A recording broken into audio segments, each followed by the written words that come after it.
Puis ensuite, vous pouvez dire, bah, ok, mais moi j'aimerais aller un petit peu plus loin, ce qui m'intéresse, ce serait de booster un petit peu mon immunité.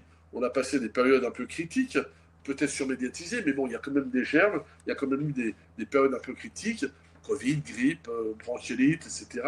Et donc, naturellement, moi j'ai envie de faire bosser mon médecin intérieur parce que je suis arrivé avec lui, je l'avais dans mon bagage génétique, mon pharmacien était aussi là, donc je ne vais pas les mettre au chômage. Moi je fais partie de ceux qui disent, bah, ils sont là, ils ont leur raison d'être, je les respecte et je vais les faire bosser.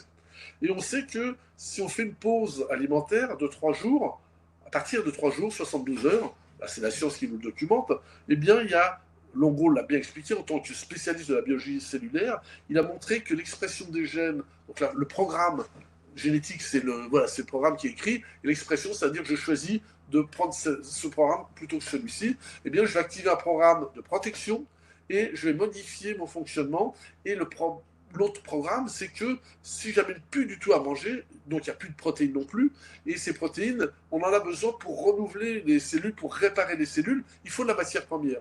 Eh bien, le corps, dans son intelligence extrême, qu'est-ce qu'il va faire?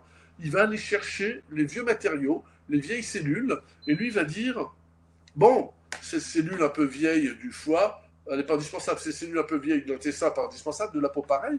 Et puis, il y a tout un tas de réserves protéiques qu'on appelle les protéines circulantes, pas celles des muscles ou du cœur, hein, qui est un autre muscle, mais les protéines du système immunitaire. Donc, ils sont là, disponibles, et lui va dire, bon, en fait, le danger, ce qui est le plus dangereux, c'est de ne plus avoir de matériel pour réparer et renouveler les cellules. Donc, on va plutôt prendre les vieilles cellules, les vieux soldats. De toute façon, ils sont sur le déclin. Bientôt, ils vont mourir. On n'en a plus besoin. Donc, du coup, on va les consacrer, on va récupérer leur matériel et ça nous sert pour le renouvellement des cellules. Ça, ce qu'a montré Longo, c'est que sa mentation, il y a encore une publication qui est sortie là, il n'y a même pas un an.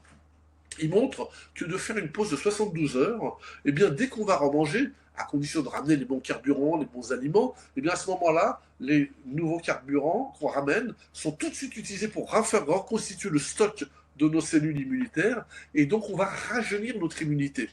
Et donc, en fait, alors c'est pas pendant le jeûne, c'est après.